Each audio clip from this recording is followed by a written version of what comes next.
सब कैसे हैं? आज के इस वीडियो में आप सबका स्वागत है। आज के इस नए लेक्चर में मैं आपको पढ़ाऊंगा वेग समय ग्राफ। प्यारे बच्चों, जैसे कि इसके पहले वाले वीडियो में मैं आप लोगों को दो प्रकार के और वेग समय ग्राफ को आपको मैंने बताया था, लेकिन इस वीडियो में आपको ये समझना है वेग समय ग्राफ, वेलोसिटी टाइम ग्राफ। प्यारे बच्चों, समय के साथ किसी वस्तु के वेग में परिवर्तन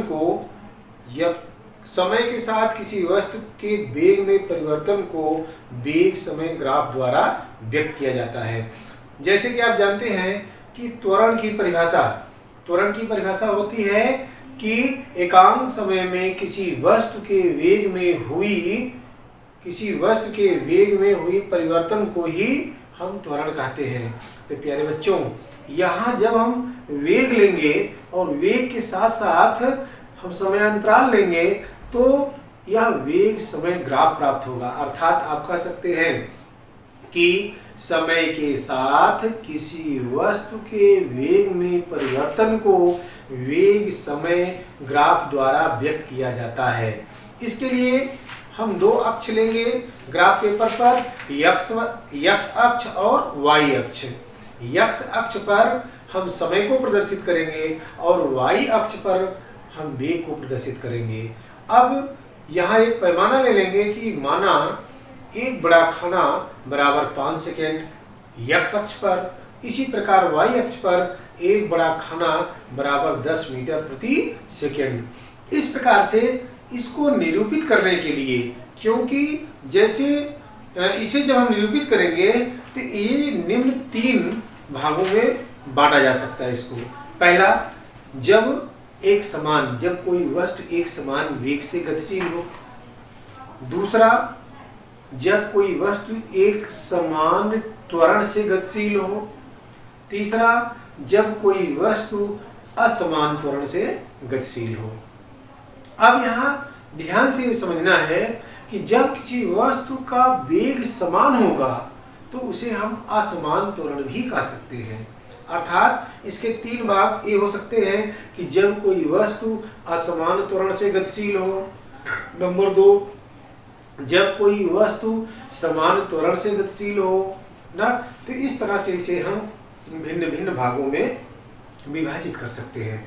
तो आइए सबसे पहले मैं आपको बताता हूं इसका प्रथम भाग कि एक समान वेग से गतिमान वस्तु का वेग समय ग्राफ। इसके लिए हम क्या करेंगे, जब कोई वस्तु एक समान वेग से गतिमान होती है तो समय के साथ जो वेग समय ग्राफ प्राप्त होता है वह x अक्ष के समांतर एक सरल रेखा होती है। इसे आप कैसे समझेंगे, जैसे यहाँ पर देखें कि एक ग्राफ है, यहाँ पर ये x अक्ष है, ये 0 है, इधर की तरफ वेग है और इसको हम y अक्ष द्वारा प्रदर्शित करते हैं। ये y अक्ष है। अब यदि देखा जाए तो समय इधर बढ़ रहा है, इधर बढ़ता हुआ समय है और इधर बढ़ता हुआ वेग है। इस ग्राफ से स्पष्ट हो रहा है कि वेग यहाँ पर बिल्कुल स्थिर है, बढ़ नहीं रहा है। 20 यहाँ पर प्रदर्शित हो रहा है और इस 20 मीटर प्रति सेकेंड पर लगातार वेग 20 मीटर प्रति सेकेंड पर ही रुका हुआ है। लेकिन समय बदल रहा है। जब 5 सेकंड था तब भी इसका वेग 20 मीटर प्रति सेकंड था। 10 सेकंड पर भी वेग 20 मीटर प्रति सेकंड है। 15 सेकंड पर भी वेग 20 मीटर प्रति सेकंड है। 20 सेकंड पर भी वेग 20 मीटर प्रति सेकंड है। इसलिए इस प्रकार से जब हम किसी भी वस्तु के वेग समय ग्राफ को इस प्रकार प्रदर्शित करें कि वह वस्तु एक समान वेग से गतिशील हो, तो यह किस प्रकार से होगा, ये x अक्ष के समांतर एक सरल रेखा होगी। x अक्ष के समांतर एक सरल रेखा होगी। प्यारे बच्चों, अब मैं आपको बता दूं, क्योंकि मेरा मेन उद्देश्य है आपको हाई स्कूल में अच्छे अंक प्राप्त करना ही नहीं, बल्कि आपका अभी से कंपटीशन शुरू हो जाएगा। जैसे ही आप क्लास 10th में जाएंगे क्लास 10th में पॉलिटेक्निक बहुत से बच्चे करना चाहते हैं, साथ साथ IERT करना चाहते हैं, तो उनमें जो सिलेबस होगा 9th और 10th का मिलाकर होता है। बच्चे 9th में पढ़ते हैं, सोचते हैं अरे ये तो 9th होम एग्जाम होगा, उसमें तो पास कर दिया जाएगा, इसलिए 9th को मन लगाकर बच्चे पढ़ते नहीं हैं। क्योंकि जो प्रश्न पूछे जाएंगे IERT में, पॉलिटेक्निक में, इनमें प्रश्न जो है 11th और 9th और 10th दोनों क्लास का मिलाकर जो है पूछा जाता है। 9th और 10th क्लास में फिजिक्स, केमिस्ट्री और मैथ्स ये होगा जो बच्चे पॉलिटेक्निक और IERT की एग्जाम्स लेंगे। इसी तरह बायो भी लिया जाता है जो बच्चे पॉलिटेक्निक के माध्यम से कई अन्य कोर्सेज जो करते हैं, जिसमें कई कोर्सेज हो जाते हैं, जिस प्रकार से डी फार्मा ये सब, तो इन सब में कैसे प्रश्न पूछे जाते हैं। इसलिए मैं आपको यहाँ आज इस ग्राफ से, कुछ बच्चे सोचते हैं अरे इसका क्या कोई यूज नहीं है प्यारे बच्चों, तो वेग समय ग्राफ में इस जो भी मैंने आपको बताया, इससे किस प्रकार से कंपटीशंस में प्रश्न पूछे जाते हैं यहाँ मैं आपको बता रहा हूँ। मैंने आपको कहा था कि 9th में आप लोग के कंपटीशंस में कैसे प्रश्न पूछे जाते हैं, इसके आधार पर अभी से ही पढ़ते चलिए और उस हिसाब से आप तैयारी करिए। यहाँ पर जैसे क्वेश्चन दे दिया गया कि एक समान वेग से गतिमान वस्तु का वेग समय ग्राफ होगा। यहाँ क्वेश्चन होगा एक समान वेग से गतिमान वस्तु का वेग समय ग्राफ होगा। ग्राफ में पहला विकल्प ए होगा, उसके बाद बी का विकल्प इस तरह से होगा, फिर सी का विकल्प इस तरह से होगा और इसी तरह डी का विकल्प इस तरह से होगा।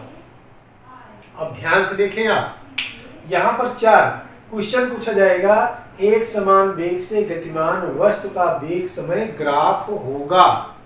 विकल्प में ए में इस तरह से विकल्प दिया होगा, बी में स्ट्रेट लाइन दिया होगा, सी में इधर से उठते हुए दिया होगा, डी में इधर से ऐसे दिया होगा।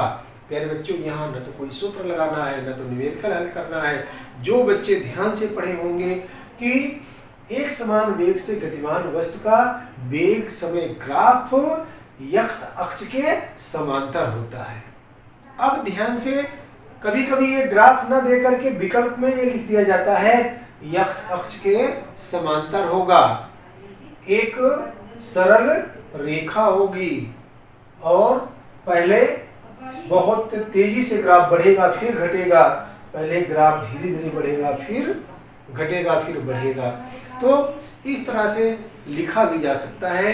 तो यहाँ से इसी प्रकार से परीक्षाओं में प्रश्न पूछे जाते हैं। अब हम आपको इसका दूसरा पार्ट बताने चल रहे हैं कि एक समान त्वरित वेग समय ग्राफ। इसका दूसरा भाग आप देखें, एक समान त्वरित वेग समय ग्राफ किस प्रकार से और कैसे इस ग्राफ को आप निरूपित कर सकते हैं। एक समान त्वरित मतलब जब त्वरण इसमें समान हो, त्वरण एक समान हो, त्वरण उसमें बढ़ या घट ना रहा हो। तो इसका दूसरा पॉइंट है एक समान त्वरित वेग समय ग्राफ। एक समान त्वरित वेग समय ग्राफ, इसको हम इंग्लिश में लिख सकते हैं कि uniform acceleration velocity time graph.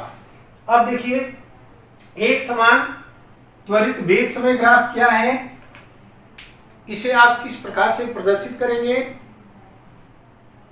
एक समान त्वरित वेग समय ग्राफ, एक समान त्वरित वेग समय ग्राफ 0 से एक सीधी रेखा पर होगा। जैसे कि आप यहां से देखें कि ए यहां पर x अक्ष है, ये x अक्ष है, इधर y अक्ष है। अब जो इस पर ग्राफ बनेगा ये बिल्कुल एक स्ट्रेट लाइन होगी, माने ना x अक्ष के समांतर होगा ना y अक्ष के समांतर होगा, ऐसे सीधा ग्राफ होगा। अब यहाँ पर आप ध्यान से समझें, इसे हम इसको हम समय से दर्शाते हैं, अर्थात एक t है, ये सेकंड में है। इसी प्रकार इधर है वेग, वेलोसिटी, इसको हम v से दर्शाते हैं, ये बढ़ती हुई वेलोसिटी है। अर्थात यदि इसे हम प्रारंभिक वेग 0 मान लें, यहाँ पर 10 और यहाँ पर 20, यहाँ पर 30 और यहाँ पर 40, इसी तरह समय में 5, 10, 15, 20, इसको हम सेकंड में मान ले रहे हैं और यहाँ पर मीटर प्रति सेकंड में है। अब जैसे कोई वस्तु गतिशील है तो आप देखें यहाँ पर प्रारंभ 0, अंतिम वेग 10, प्रारंभिक समय 0, अंतिम समय 5, इन दोनों को मिला दें, इस बिंदु पर मिल रहे हैं। अब आ जाए यहाँ पर, ये 10 है, इधर 20। अब 20 पर देखें तो प्रारंभिक वेग 10, अंतिम वेग 20 यहाँ आ रहा है और ये जो समय लिया जा रहा है t यहाँ आ रहा है, अर्थात ये दोनों इस बिंदु पर मिल रहे हैं।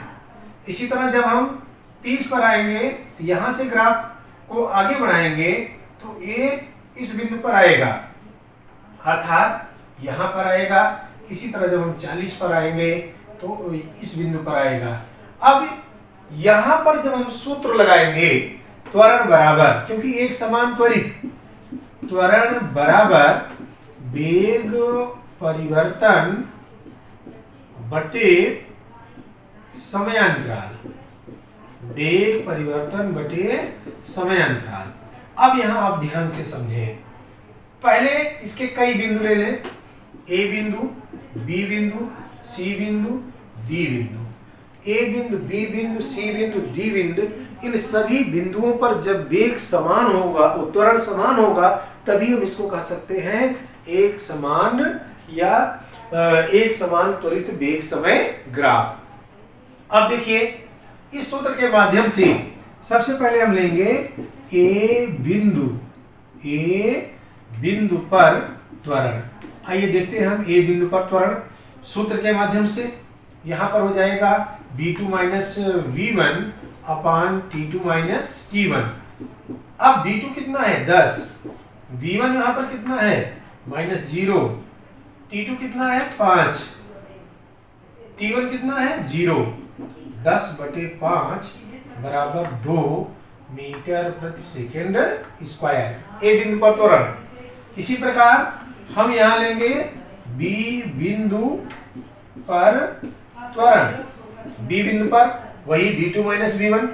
अब हम डी बिंदु पर लेंगे तो प्रारंभिक वेग यहाँ है 10 मीटर पर सेकेंड, अंतिम वेग 20, तो 20 माइनस 10 बटे, अब यहाँ पर देखिए ये 10 है और ये 5 है, 10 माइनस 5, ये बराबर हो गया 10/5 और बराबर हो गया 2 मीटर प्रति सेकेंड स्क्वायर। इसी तरह हम सी बिंदु पर लें, सी बिंदु पर त्वरण क्या होगा, तो यहाँ सी बिंदु पर आएंगे तो v2 हो जाएगा 30 माइनस v1 यहाँ आ जाएगा 20 बटे, यहाँ t2 हो जाएगा 15 और t1 हो जाएगा 10, 15 माइनस 10 और यहाँ घटाएंगे तो आएगा 10/5 बराबर 2 मीटर प्रति सेकेंड स्क्वायर। इसी प्रकार डी बिंदु पर त्वरण जब हम निकालेंगे तो डी बिंदु पर भी त्वरण जो है यहाँ अब ये v2 हो जाएगा और ये v1 हो जाएगा, माने ये प्रारंभिक वेग होगा और ये अंतिम वेग होगा। तो यहाँ पर हम निकाल लेंगे, या इसको हम v माइनस u कर दें, प्रारंभिक वेग अंतिम वेग के लिए v माइनस u सूत्र से। तो यहाँ हम कर देते हैं 40 माइनस 30 बटे, t2 है 20, t1 है 15, 20 माइनस 15 बराबर हो गया 10/5 बराबर 2 मीटर सेकेंड स्क्वायर। प्यारे बच्चों, इस ग्राफ में आप देख रहे हैं ए बी सी डी सभी बिंदुओं पर त्वरण एक समान है, यहाँ भी 2 मीटर पर सेकेंड स्क्वायर है, यहाँ भी 2 मीटर पर सेकेंड स्क्वायर है, और यहाँ भी 2, माने ए बिंदु पर भी 2 मीटर पर सेकेंड स्क्वायर, बी बिंदु पर 2 मीटर पर सेकेंड स्क्वायर, सी बिंदु पर 2 मीटर पर सेकेंड स्क्वायर तथा डी बिंदु पर 2 मीटर पर सेकेंड स्क्वायर है। इसलिए इसे हम कहेंगे एक समान त्वरित वेग समय ग्राफ, क्योंकि x अक्ष पर लिए हैं समय और y अक्ष पर लिए हैं वेग, और इससे निकाला जा रहा है त्वरण, और सभी बिंदुओं पर त्वरण का मान समान है। प्यारे बच्चों, इससे आप विभिन्न प्रकार के प्रश्न भी हल कर सकते हैं बिना गुणा भाग किए ग्राफ पेपर पर विभिन्न प्रकार के प्रश्नों का त्वरण आप निकाल सकते हैं। और ग्राफ के माध्यम से जो प्रश्न कॉम्पिटिशन्स में पूछे जाते हैं उसमें लिख दिया जाएगा एक समान त्वरित वेग समय ग्राफ है। और जैसे भी हम 4 विकल्प बनाए थे या बता रहे हैं, ये 4 विकल्प ये आप जानते रहिए कि एक विकल्प हो सकता है इस तरह से रहे, ये x अक्ष है, ये y है, यहाँ पर समय है और ये वेग है। और इसमें हो सकता है ऐसे सीधी रेखा दे दिया जाए, ए विकल्प हो गया।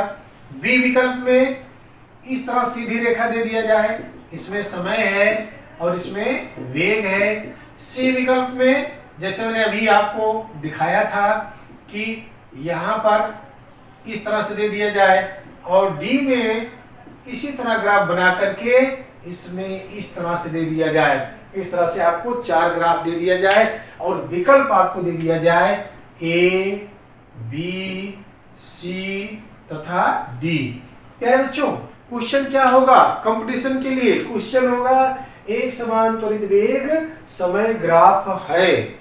अब एक समान त्वरित समय वेग ग्राफ में आपको देखना है कि जब एक समान त्वरित होगा तो इस तरह से ग्राफ होगा, अर्थात इसमें विकल्प कौन सा सही है?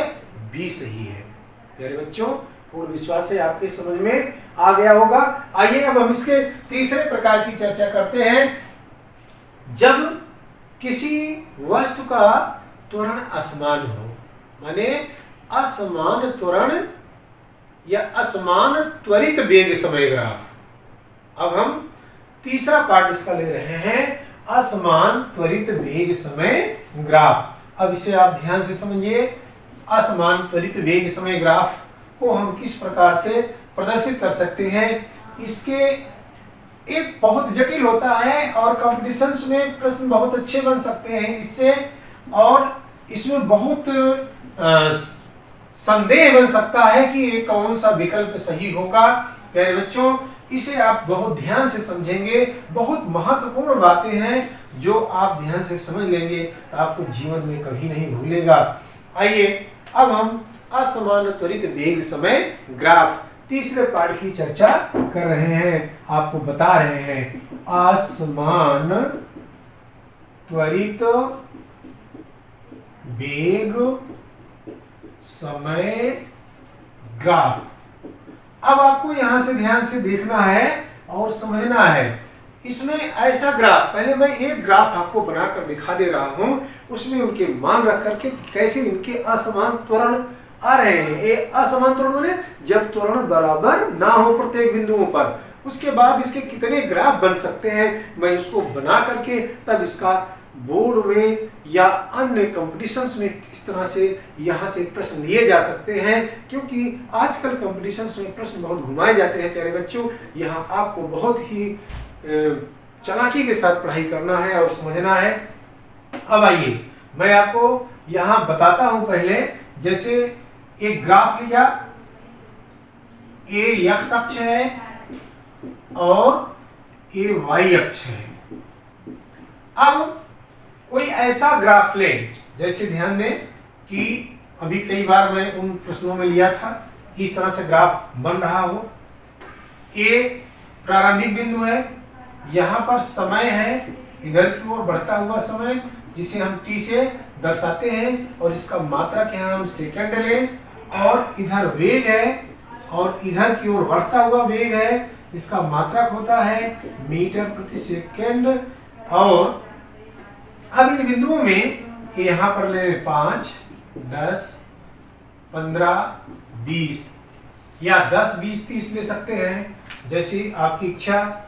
अब यहाँ पर हम ले लें 10, 20, 30, 40 मीटर पर सेकेंड स्क्वायर। आइए यहाँ पर यदि हम देखें ग्राफ पर, इस बिंदु पर आए तो यहाँ पर आ रहा है, ये 5 मीटर पर सेकंड है, इसका आधा इस बिंदु पर आ रहा है 2.5 सेकेंड आ रहा है यहाँ पर। दूसरा हम 20 पर ले रहे हैं, इसका बिंदु 5 पर आ रहा है इस बिंदु पर। अब फिर 30 पर ले रहे हैं तो यहाँ पर आ रहा है। अब इसका ग्राफ ही चेंज करके समय से ले लें, नहीं तो दशमलव में गुणा भाग करने में आप लोगों को दिक्कत होगी। 5, 10, 15, 20, 25 और 30, ये तीसरा बिंदु है और तीसरे बिंदु तक लगभग जा ही रहा है। हम ए बिंदु ले लें, बी बिंदु ले लें और सी बिंदु ले लें। इन तीनों बिंदुओं को ध्यान से देखें और यहाँ पर सूत्र लगाएं, त्वरण बराबर वेग परिवर्तन बटे होता है समयांतराल।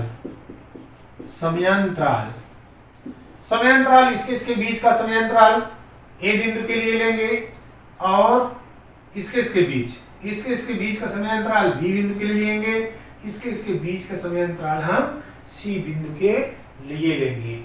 तो यहाँ पर ध्यान से ये समझना है कि ये लगभग 8 आएगा क्योंकि 10 समथिंग यहाँ है।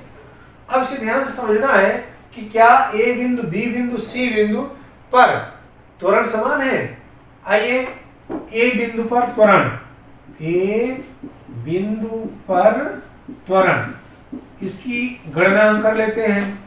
ए बिंदु पर जो त्वरण जा रहा है ए 0 से 10 के बीच है। अब हम 0 से 10 ले रहे हैं तो यहाँ हो जाएगा अंतिम वेग v और प्रारंभिक वेग u। तो 10 - 0 बटे टाइम 5 - 0 बराबर 10/5 बराबर 2 मीटर प्रति सेकेंड स्क्वायर। 2 मीटर प्रति सेकेंड स्क्वायर ए बिंदु पर इसका त्वरण है। अब बी बिंदु पर त्वरण निकालें। यहाँ पर लिखेंगे हम बी बिंदु पर त्वरण। अब देखिए बी बिंदु पर त्वरण क्या होगा। बी बिंदु पर यहाँ अंतिम वेग v है 20, प्रारंभिक वेग 10 बटे इनके बीच यहाँ 8 सेकेंड है और यहाँ 5, ये हो जाएगा 8 - 5, ये बराबर हो गया 10 बटे 8 में 5 घटाएंगे तो आएगा 3 बराबर 3.3 मीटर प्रति सेकेंड स्क्वायर।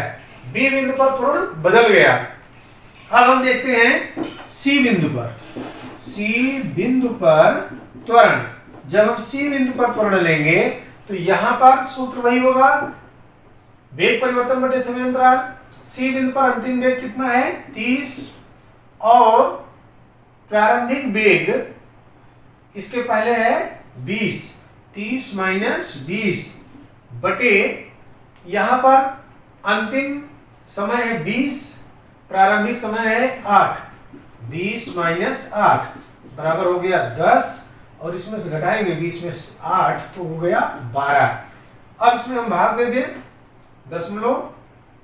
12 × 96, 4 और 12 × 36 तो 0.83 मीटर प्रति सेकेंड स्क्वायर। प्यारे बच्चों आप यहाँ ध्यान से यदि इसे समझें, सूत्र के माध्यम से त्वरण को निकालें तो ए बिंदु पर त्वरण 2 मीटर प्रति सेकेंड स्क्वायर, बी बिंदु पर त्वरण 3.3 मीटर प्रति सेकेंड स्क्वायर और डी बिंदु पर त्वरण 0.83 मीटर प्रति सेकेंड स्क्वायर है। तो इससे स्पष्ट हो जाता है कि ये जो ग्राफ प्लॉट हुआ है एक ऐसा ग्राफ है असमान त्वरण। अब असमान त्वरण जो ग्राफ होंगे वो कई प्रकार से हो सकते हैं। यहाँ हम इसके 3 प्रकार आपको बता सकते हैं। आप देखिए ए है x अक्ष और ए है y अक्ष। अब इस पर एक ग्राफ आप ऐसे देख रहे हैं कि इस ग्राफ को इस तरह से दर्शाया जा सकता है असमान त्वरण में। अब दूसरे प्रकार का जो ग्राफ बनेगा, यहाँ आप देखें, ये है x अक्ष और ये है y अक्ष। इस ग्राफ को यहाँ पर अगर आप दर्शाना चाहें तो इस प्रकार से भी प्रदर्शित कर सकते हैं। अब तीसरे प्रकार का जो इसमें ग्राफ बनेगा, ये x अक्ष और y अक्ष पर, ये है x अक्ष और इधर है ये y अक्ष। अब इस पर जो है ग्राफ को, क्योंकि इसका वेग जो है बार बार घट रहा है, बढ़ रहा है, एक बार वेग ज्यादा, फिर कम, फिर ज्यादा, फिर कम, फिर ज्यादा, फिर कम, फिर ज्यादा, इस तरह से एक जिग-जैग लाइन बनती हुई आगे की ओर बढ़ेगी।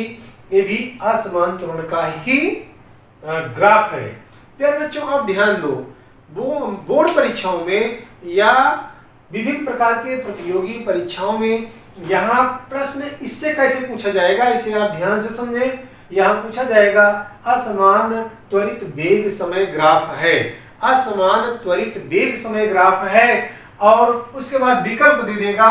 विकल्प ए में यहाँ पर आपको x अक्ष और y अक्ष को प्रदर्शित करके इस तरह से दिखा देगा, और विकल्प बी में आपको यही ग्राफ इस तरह से दिखा देगा, और विकल्प सी में यही ग्राफ आपको इस तरह से प्रदर्शित कर देगा, और विकल्प डी में लिख देगा उपरोक्त सभी, उपरोक्त सभी। प्यारे बच्चों, यहाँ आप ध्यान से समझें, जो बच्चे केवल इतना ही समझ पाएगा, केवल एक पॉइंट पे समझ पाएगा, क्योंकि इसमें तीनों सही हैं, ए भी सही है, बी भी सही है, सी भी सही है, क्योंकि असमान त्वरित वेग समय ग्राफ जो है वो तीनों ग्राफ प्रदर्शित कर रहे हैं। यहाँ भी नहीं स्पष्ट हो रहा है, यहाँ त्वरण एक बार बहुत तेजी से बढ़ रहा है, फिर धीरे धीरे घट रहा है। यहाँ देखिए त्वरण कम है, फिर यहाँ त्वरण बढ़ रहा है। यहाँ देखिए त्वरण बढ़ा, फिर घटा, फिर बढ़ा, फिर घटा, फिर बढ़ा, फिर घटा।